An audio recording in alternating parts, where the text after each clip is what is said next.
Hello, everybody. Bom dia a todos. É prazer participar deste evento. My name is Dr. Natalie Swan, and I work for the conservation team at NatureMetrics. Unfortunately, I am unable to be there in person today, but my colleague, Dr. Vera Ross-Gillespie, who is an incredible freshwater ecologist, will be on hand to join in discussions. And today, I will talk about the use of environmental DNA for biodiversity monitoring and invasive species detections.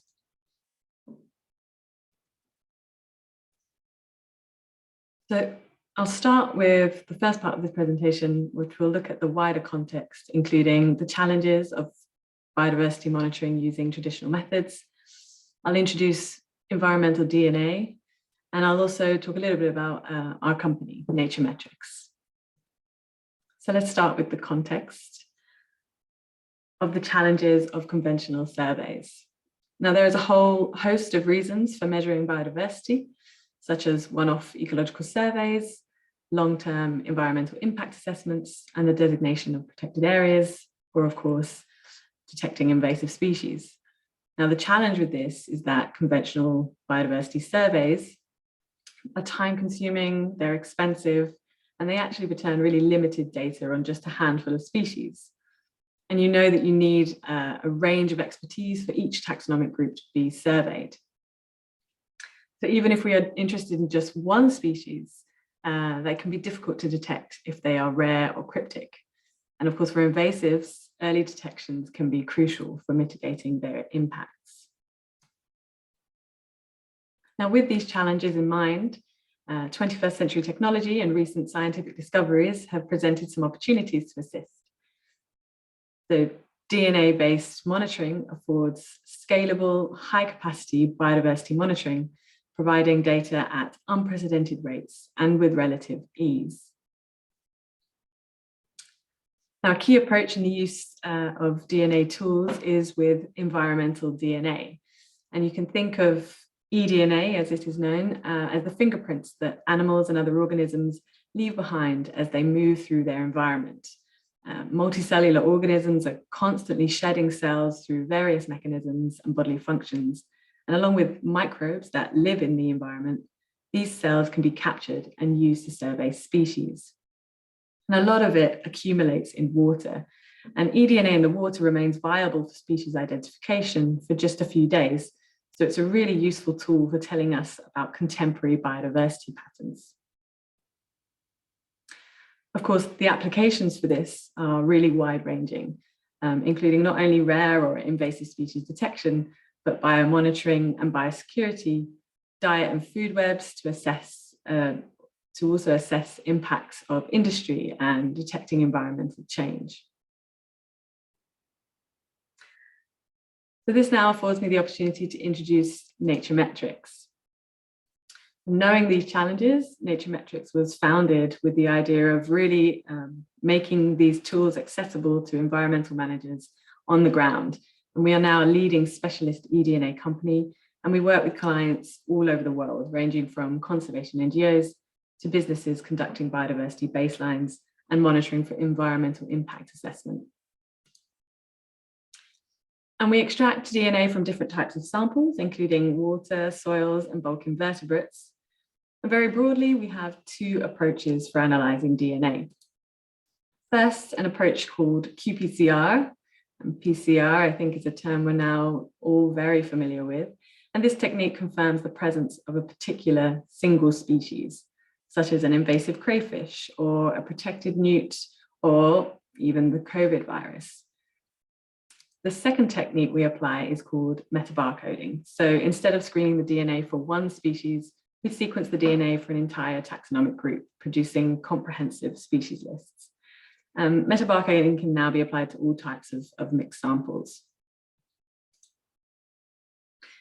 And this is a nice overview of the kind of broad targets that we can analyze for. So we can look at, as I said, single species using our qPCR methods, as you can see there.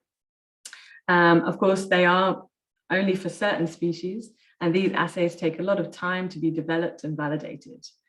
The multi-species analyses through metabarcoding allow us to look at all sorts of different taxonomic groups in parallel. And more than one group can actually be analysed from the same sample. I mean, there are also other multi-species analyses that we use for soils and sediments and even feces, but today I'll focus a lot more on water.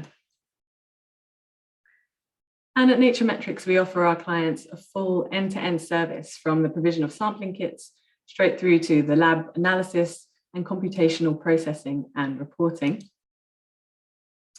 What does it look like in the field? How do you collect a sample? And I think the beauty of eDNA is the ease with which a sample can be collected. The kits that we provide have everything you need, and they've really been designed for use for remote sampling locations. So you don't need any power or bulky equipment like pumps, and the samples themselves don't need refrigeration after collection. The filter is enclosed in a plastic disc, which makes it really difficult to contaminate either with your own DNA or DNA from other samples. And essentially, you collect water up in a bag, draw it up in a syringe, which then screws onto the filter, and you push water through it. And once you've pushed through as much water as possible, you add a preservative solution, which is just injected into that filter unit, and a cap is put on each end. And that's it. The filter is ready to be posted to the lab. And we also have a mobile app for basically making it easier to collect your data whilst in the field. So you can include your GPS locations and other metadata. So following the field sampling, the filter is shipped to the lab in the UK and the DNA is extracted. Once the DNA is extracted, it's amplified, which is basically making millions of copies, using markers, allowing us to identify the sequences of animals belonging to particular taxonomic groups. Now, usually there is some DNA left over, so more than one taxonomic group can be analysed without any extra sampling effort. The amplified DNA is then sequenced on a high throughput sequencing platform like this Illumina MiSeq machine that we have in our lab. And the sequencer spits out a data file of around 30 million sequences. So it could be up to 300,000 sequences per sample. So you're getting a lot of data about the biodiversity at any site. We then move on to perhaps the most crucial step, the data processing or bioinformatics. As a first step, it's a computational process that summarizes that vast sequence information, showing the number of unique sequences and how they are distributed across the sample. So for example, here in sample 1, we have 4 unique sequences representing 4 different species. Then each of the unique sequences are compared to a reference library to match them to a known species. And we use sophisticated matching algorithms to do this to ensure really high confidence species identifications. And now we have something that is recognizable as a species by sample table. We then move on to our reporting phase. So we provide comprehensive standard reports alongside the kind of tabulated results you saw in the previous slide, which give an overview of the results. They highlight key species detections of interest, such as protected species or invasives. Data is also presented in a bubble plot, such as on the right here, showing the proportion of the sequencing output allocated to the different taxa. In this case, the different rows within each sample. So each bubble here represents the proportion of DNA for each taxon for that sample.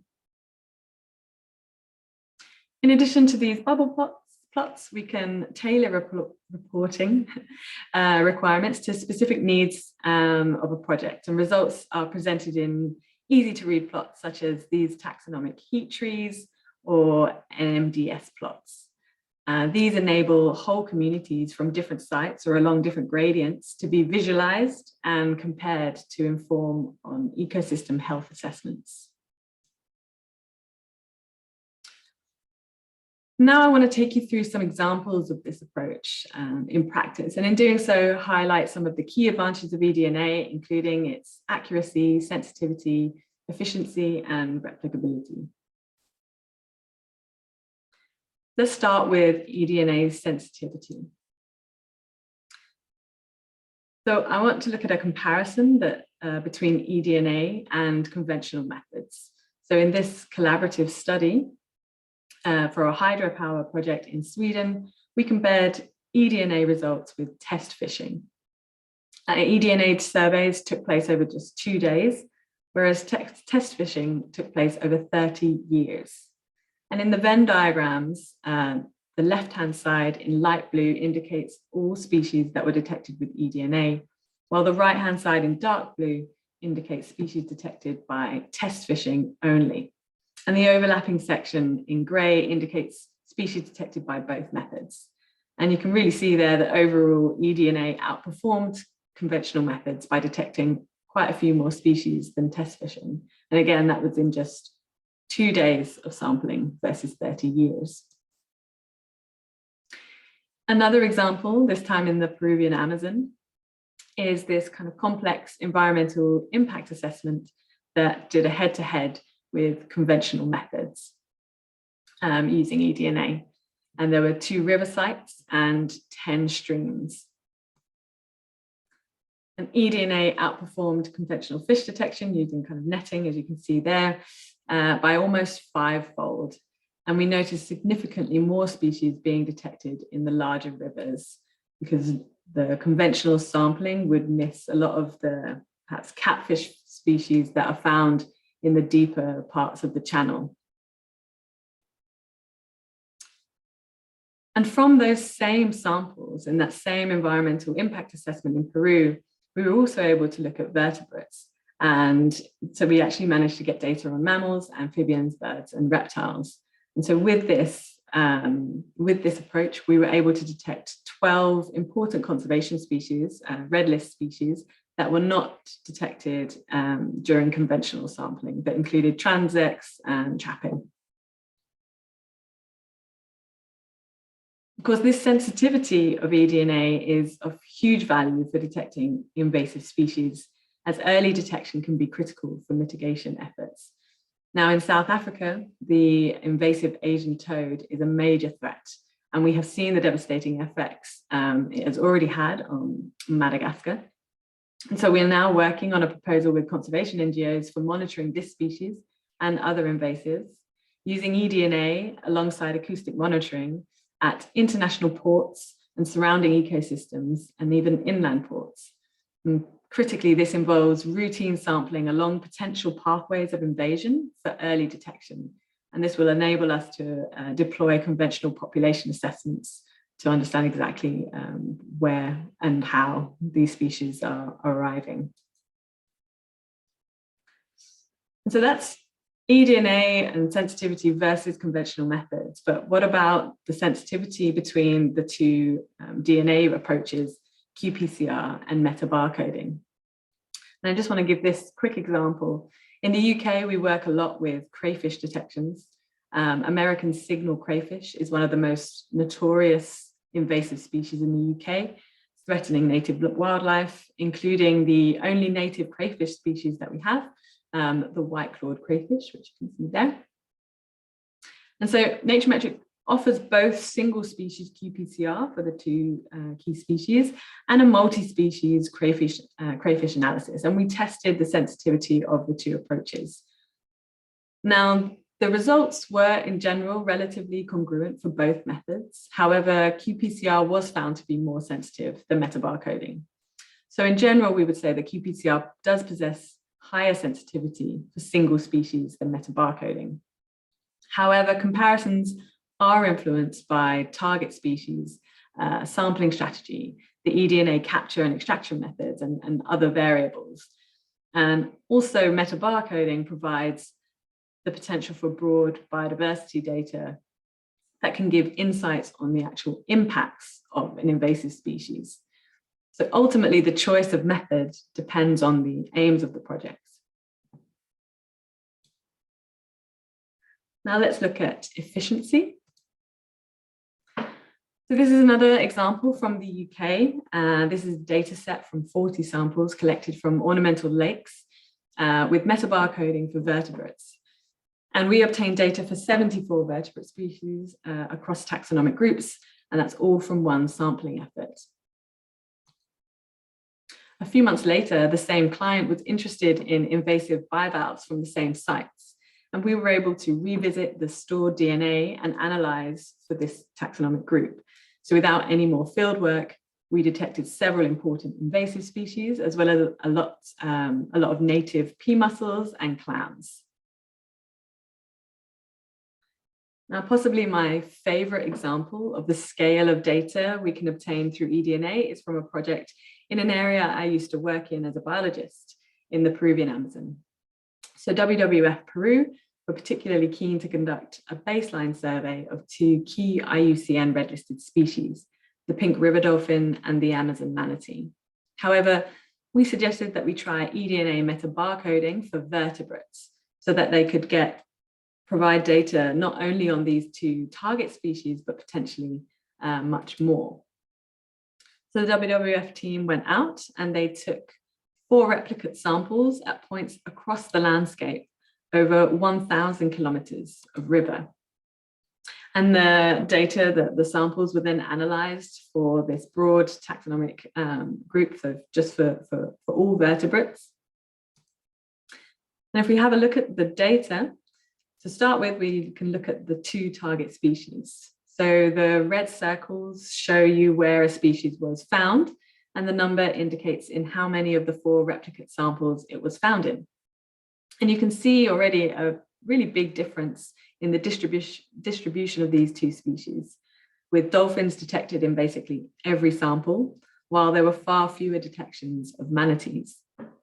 And you can start to see how we can maybe use this frequency or occupancy as a proxy for species abundance, and could potentially monitor changes in patterns over time.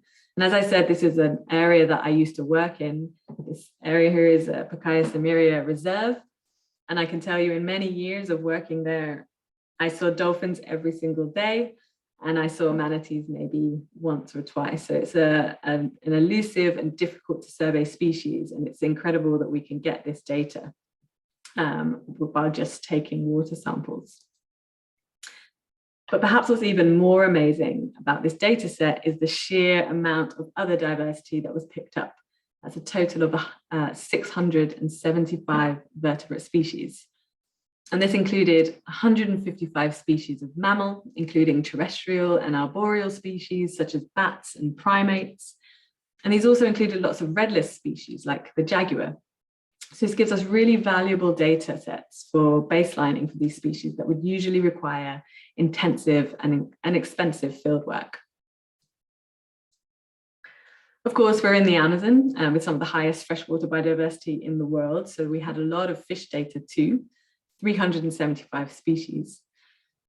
And with this species-rich data, we can actually identify distinct communities. So even though we were only able to identify 20% to species level, so we may not have all of the names, but we can still actually identify communities and can see how these communities can vary across the landscape, identify important areas for conservation, and map habitat connectivity. And all of this data was obtained with the same effort as a conventional dolphin transect of just going down the river and taking your samples along the way.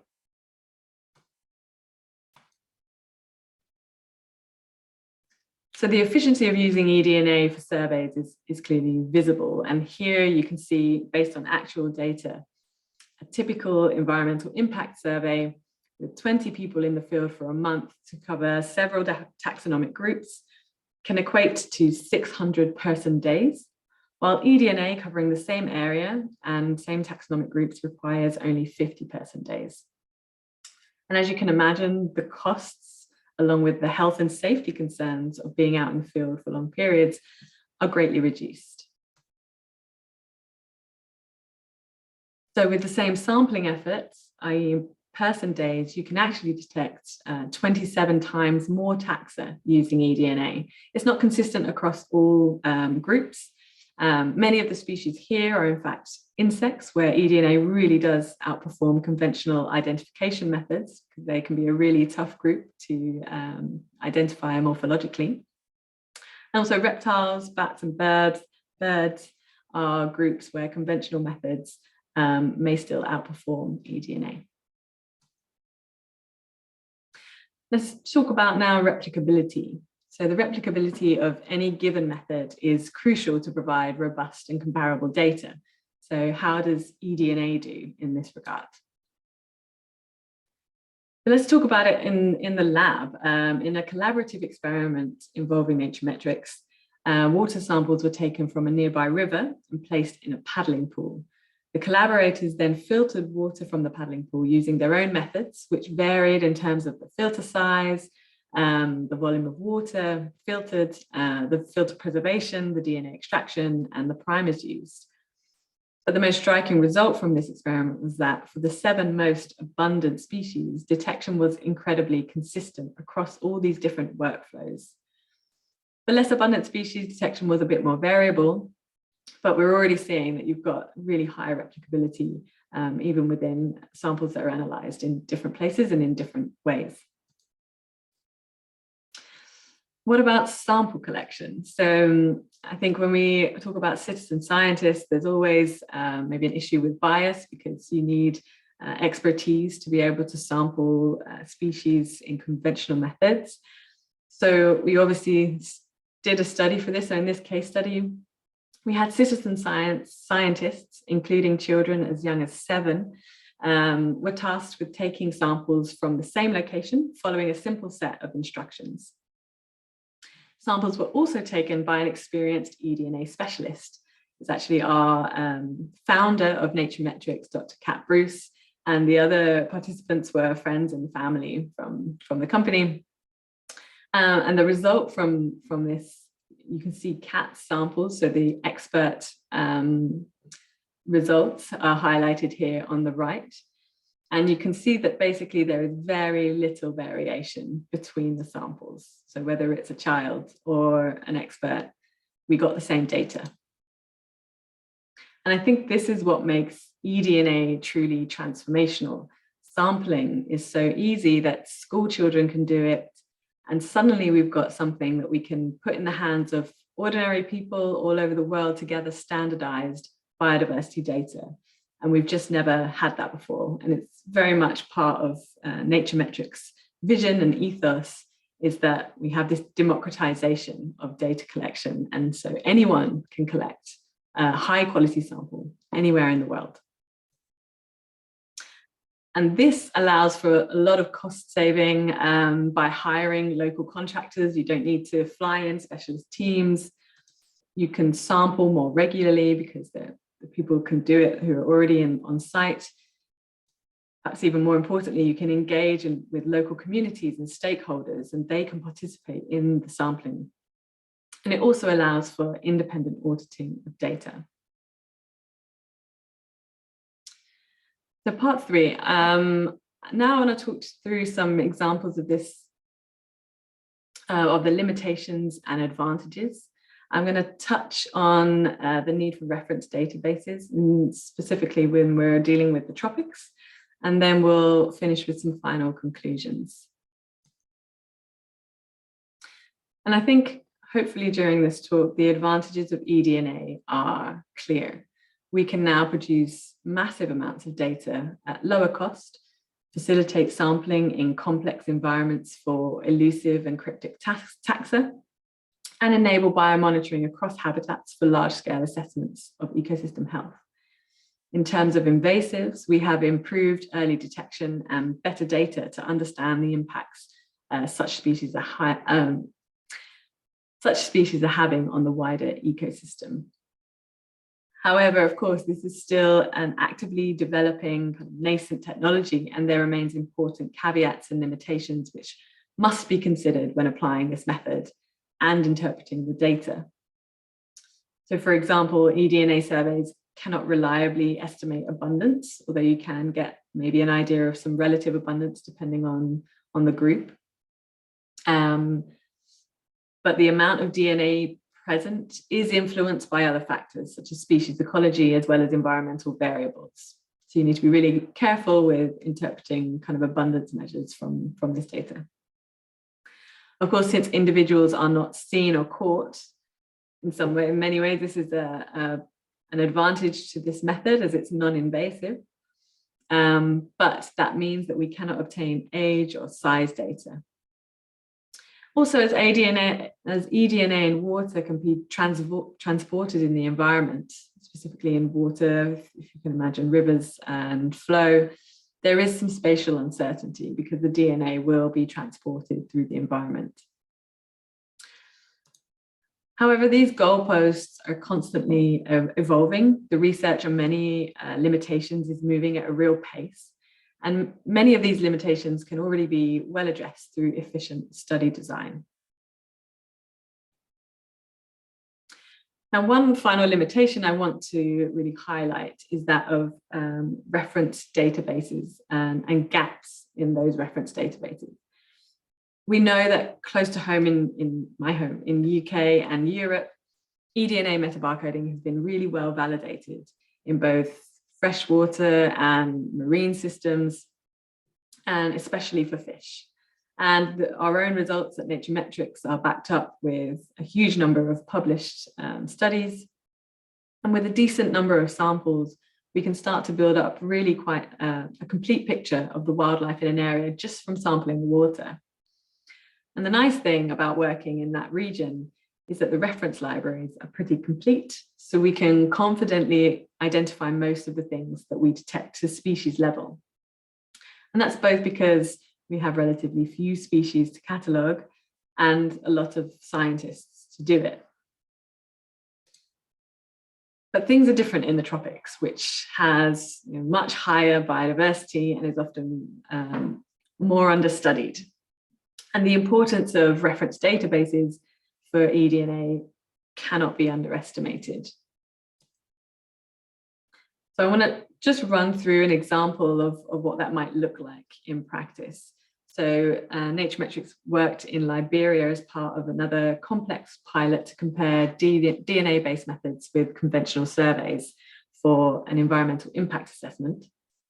And although non-experts were able to collect really high quality eDNA samples that were really replicable, incomplete reference databases limited the taxonomic resolution of the data. So most taxa were assigned to genus or family level as opposed to species level. However, we can help build and curate local reference libraries to improve taxonomic assignment of the sequences that are generated by eDNA metabarcoding. This involves barcoding tissue samples or swab samples, which are then shared in public reference databases. So you can see here we had a lot of unknown species that were found in the samples. But through this barcoding campaign, you can see that additional reference sequences for the local species in West Africa resulted in much more informative data. Furthermore, new names can constantly be added to datasets as reference libraries continue to grow. So the data only has to be reanalyzed with the updated reference database. And just to conclude, so I think the kind of key take-home messages is that eDNA really does offer accurate, replicable, scalable, and efficient sampling at different resolutions. You're able to survey multiple communities from just one sample. There are reduced costs and timeframes, and of course, health and safety risks.